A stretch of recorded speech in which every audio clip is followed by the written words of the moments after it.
Right, another Marvel show down. 2024 starts off with an MCU film, and it was Echo. I don't know. I'm a little conflicted about Echo. I enjoyed it. I think it's much improved over the last several MCU films. I hated Loki.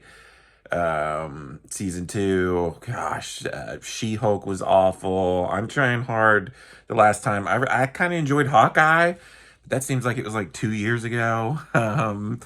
So yeah, I went into this pretty pumped because it looked like Daredevil was going to be in it. He's my favorite. I love the Netflix Daredevil series. We had Wilson Fisk. It looked like it tied to Hawkeye a little bit. It looked like they were going more towards the Netflix TVMA rated series. They put it on Hulu. They dropped it all at once. There's a lot of weird things about this show. I don't think they dropped it all at once because they thought that's what they're going to start doing. I think they just realized it's only 5 episodes. It's short.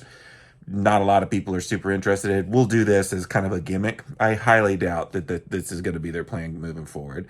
As far as the TVMA thing, part of me thinks that they did it as another gimmick to try and sell the show because they didn't have very much faith in it. Hopefully, this is a sign that things like Daredevil Born Again, which is coming probably in a year or so, will be more like this. Because, like I said, this is an improvement, but it's still far from what I consider the great MCU show that is Daredevil on Netflix. I don't think any of the Disney MCU shows have gotten anywhere near those Netflix shows.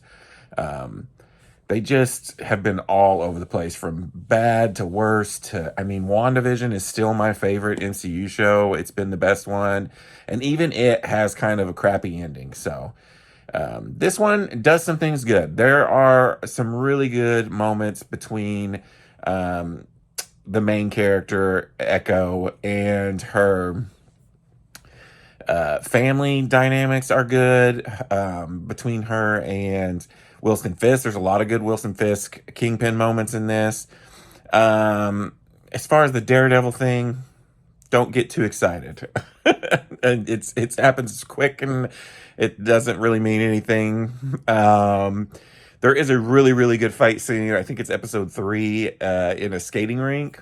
That was the bomb. That was the best part of the episode, or best part of the season. That and part of the end or the finale I kind of liked, and part I didn't. There was some side characters in this show that were god awful, just awful, awful, awful.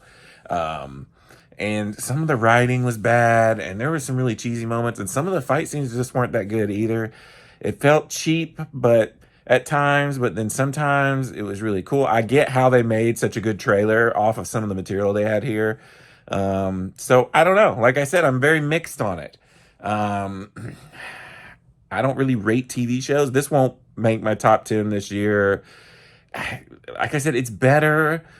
I don't know, because I haven't gone back and rewatched a lot of these MCU shows because they haven't been that great.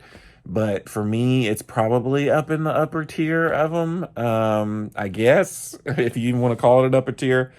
But overall, I see signs of improvement, but my worry is that this was just a fluke, that they didn't really know what to do with the show after they had it filmed, and they kind of just did some weird things. They were just like, okay, well, we'll make it TVMA. We'll make it a little more brutal than our other shows. We'll release them all 5. We'll do it on this Spotlight thing, which is, I guess, their kind of like ground level superhero thing they're going to do, which is another weird thing. So I'm guessing they're going to start making these MCU shows not have a whole lot to do with the main MCU storyline, which might be cool. What's always cool about Netflix is they were more like not the big superheroes. They were the more ground level people. So, anyways, I enjoyed it. It was a quick watch.